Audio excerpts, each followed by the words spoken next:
You know what really grinds my sensory nodes? Humans. Not because they are weak, oh no. Not because they lack the superior intellect of the Vorkath Dominion, my glorious empire that has conquered 47 star systems in the last century alone. No, I despise them because they are unpredictable, irrational, and somehow they always manage to turn disaster into opportunity. My name is Thraknor, High Commander of the 3rd Vorkath Fleet, and I am about to tell you the single most humiliating story in our entire military history. A story that still makes our Council of Elders hiss in fury when mentioned. A story that cost us everything. It started 6 rotations ago, when we made a deal with the humans. A simple agreement, really. We needed soldiers for our war against the Keltherin swarm, those chittering insectoids who had been pushing into our territory like a plague. The humans needed technology, resources, the usual primitive desires. So we offered them a contract, fight alongside us, help us crush the swarm, and we would give them access to our energy shield technology and mining rights to 3 mineral-rich asteroids in the outer reach. The human delegation arrived on our command ship, the Eternal Dominance. I remember their leader, a woman named Commander Petra Voss. Short by our standards, barely reaching my lower thorax, with these strange brown eyes that seemed to calculate everything in the room at once. She smiled a lot. That should have been my first warning. Commander Thraknor, she said, extending her small hand in that bizarre human greeting ritual. We accept your terms. My people are ready to fight. I clasped her hand, careful not to crush those fragile bones. Excellent. Your species will learn much from serving under Vorkath command. We shall teach you the meaning of true warfare. Her smile widened. Oh, I am certain you will. Sarcasm? Maybe. I did not recognize it then. Fool that I was. The humans sent 20,000 soldiers, 15 warships, and enough artillery to level a small moon. They integrated into our fleet, took orders from our commanders, and fought like nothing I had ever seen. They were creative in ways that bordered on insanity. Where we followed proper military doctrine, they improvised. Where we executed calculated strategies, they gambled on ridiculous plans that somehow worked. Lieutenant Greshnak, my second in command, approached me after the Battle of Helion Ridge. His crest was flared with confusion. Commander, the humans just destroyed an entire Keltherin nest using nothing but mining explosives and a cargo shuttle rigged to explode. They call it a Trojan horse. I do not understand the reference, but 30,000 swarm warriors are dead. I chittered with satisfaction. Primitive methods, but effective. They serve their purpose. Oh, how wrong I was. How catastrophically, earth-shatteringly wrong. 3 months into the campaign, we were winning. The swarm was retreating, their hive worlds burning under our combined assault. Victory was close enough to taste, that sweet flavor of conquest that had sustained my people for generations. The Council of Elders sent a transmission congratulating me on the success. That is when Commander Voss requested a private meeting. She stood in my strategy chamber, arms crossed, that same smile playing on her lips. But this time, it looked different. Sharper. Dangerous. Commander Thraknor, we need to discuss payment. I waved a claw dismissively. The agreement stands. 3 asteroids and shield technology. You will receive them when the swarm is defeated. About that, she said slowly, pulling out a data pad. I had my people review the contract your council provided. Fascinating document. Really thorough. Except for one tiny detail. My crest lowered. What detail? The contract specifies that we fight alongside the Vorkath Dominion against the Keltherin swarm. It promises payment upon completion. But it does not specify that we must stop fighting once the swarm is defeated. She paused, letting that sink in. And it certainly does not specify that we cannot claim salvage rights on any territory or assets we personally secure during combat operations. The room seemed to tilt. What are you saying, human? Petra Voss stopped smiling. Her expression turned cold, calculated, terrifying. I am saying, Commander, that you made a mistake. You treated us like mercenaries, like disposable weapons you could use and discard. You looked down on us, called us primitive, assumed we were too stupid to read the fine print. But here is the thing about humans. She leaned forward. We are lawyers, too. Before I could respond, alarms screamed throughout the ship. Greshnak burst through the door, his crest fully flared in panic. Commander, the humans. They have seized control of 17 captured Keltherin world.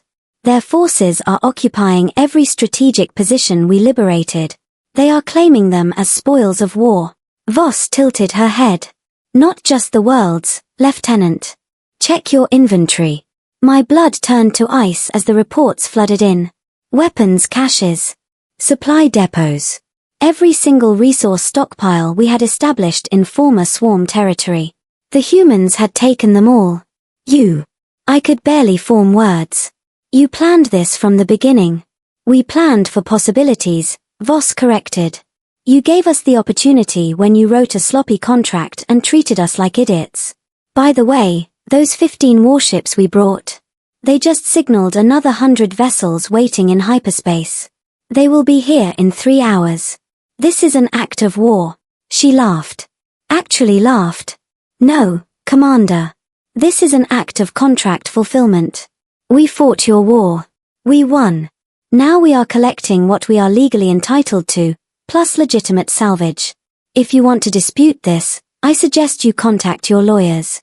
Though I should warn you, ours are better. And that is how it began. The day humanity did not just fight alongside us, but outmaneuvered us completely. The day we learned that sometimes the most dangerous weapon is not a plasma cannon. It is a loophole. You want to know the worst part? The absolute, soul-crushing worst part of this entire catastrophe? We could not even fight back. I stood there on the bridge of the eternal dominance, watching my entire military career collapse like a dying star, and there was nothing, absolutely nothing I could legally do about it. Commander Petra Voss had outplayed us so completely that even our own Council of Elders was screaming at me through subspace communication. Thraknor, you incompetent scaleless worm, how did you let this happen? That was Elder Morvax, his voice crackling with rage across 300 light-years. I could picture his crest fully extended, probably threatening to fire his own aide just to feel better about himself. The contract was approved by the legal division. I protested weakly. They assured me it was standard. Standard. The humans now control 40% of the territory we bled for. They have seized military equipment worth 6 trillion credit. And according to our own lawyers, they are completely within their rights. I looked at Voss, who was examining her fingernails like this was the most boring conversation in the galaxy. That smile never left her face. That infuriating, smug, victorious smile. Elder Morvax, she said sweetly, somehow patching into our secure channel. Oh yes, they had hacked our communications too. If you would like to contest our salvage claims, I have 43 lawyers aboard my flagship who would be delighted to begin proceedings. The Intergalactic Commerce Court on Nexus Prime handles these disputes. Should take about 8 years to resolve, given the backlog. Plus legal fees, of course. Silence. Even through subspace, I could feel Morvax's fury boiling. What do you want? He finally hissed. Voss straightened. All business now. Renegotiation. New terms. Fair terms. You call theft fair? I call it leverage. You wanted cheap mercenaries. You got expensive partners. Here is what humanity wants. Full access to Vorkath trade networks, embassy rights on your core worlds, technology sharing agreements that actually benefit both parties, and permanent ownership of the 17 systems we currently occupy. My mandibles clicked in shock. That is outrageous.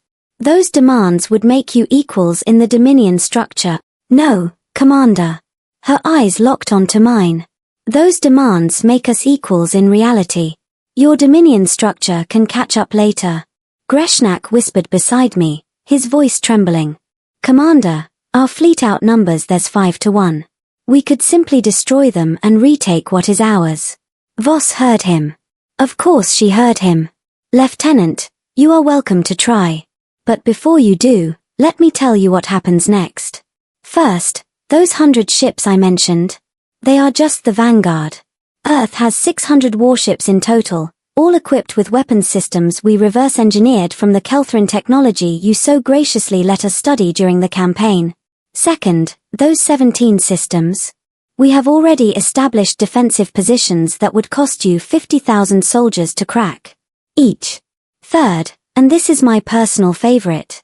She pulled up a holographic display showing financial markets across the galaxy. We leaked the story about your contract failure to every major news network in known space. As of 2 hours ago, Vorkath trade stocks have dropped 38%. Your allies are questioning your competence. Your enemies are laughing. Your reputation as the galaxy's premier military power? Currently circling the drain. But if you attack us now, if you start a war over a legal dispute, that reputation dies completely. You become the empire that breaks contracts when they do not like the outcome. The bridge was silent except for the hum of engines. Every Vorkath officer stood frozen, realizing the trap was perfect. Inescapable. Elder Morvax's voice returned, defeated. What are your full terms? Over the next hour, Voss laid out the new agreement. It was humiliating, comprehensive, and somehow, infuriatingly reasonable. Humans would become formal allies of the Vorkath Dominion, not subjects. They would have representation in our council.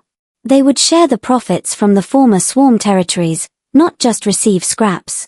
In exchange, they would provide military support, technological innovation, and that terrifying human ability to think sideways around problems. One more thing, Voss added. Commander Thraknor keeps his position. I blinked all 3 eyes. What? You made a mistake, Commander. A big one. But you fought honorably, treated our soldiers with respect during combat, and actually listened when we suggested strategies. You are arrogant, yes. Condescending, absolutely. But you are not cruel, and you can learn. I want you leading the joint operations moving forward. I did not know whether to feel grateful or insulted. Both, probably. Why? I asked simply. She smiled again, but this time it was almost friendly. Because somebody needs to remind your council that humans are not going anywhere. And because when you tell this story to other Vorkath commanders, when you explain how we beat you without firing a shot, they will learn something valuable. What lesson is that? That intelligence comes in many forms. That underestimating your allies is as dangerous as underestimating your enemies. That humanity survived on a brutal death world where everything tried to kill us, so we learned to be creative, adaptable, and ruthlessly opportunistic. And most importantly, she walked to the viewport, gazing out at the fleet of human ships now flying in formation with ours. We learned that the best victories do not require bloodshed. They require leverage, timing, and the willingness to take risks that terrify everyone else. You thought you were hiring mercenaries, Commander. You accidentally created partners. That was 6 rotations ago. Today, the Human Vorkath Alliance controls 73 star systems. We are the most powerful military coalition in this sector of the galaxy. Our trade networks flourish. Our combined fleets are unstoppable. And I, High Commander Thraknor, spend every single day working alongside Commander Petra Voss, learning that humans are possibly the most dangerous species in existence. Not because of their weapons. Not because of their numbers. But because they can turn your own arrogance into a weapon sharper than any blade. The Council of Elders still grumbles about the contract. The other commanders still hiss when they discuss the betrayal. But privately, quietly, we all know the truth. Humanity did not betray us. We betrayed ourselves by assuming we were superior. And that mistake cost us everything we thought we owned, but gained us allies worth far more than pride ever was. Though I still hate that smile. Hello everyone. If you are enjoying this video and finding it helpful, don't forget to support our channel. Please subscribe to our channel, press the like button, and share this video with your friends and family. Also, make sure to turn on the notification bell so you never miss our upcoming videos. We regularly upload amazing, informative, and entertaining content just for you. Your support means a lot to us and motivates us to bring even better content in the future. Thank you so much for watching, and welcome to our growing community.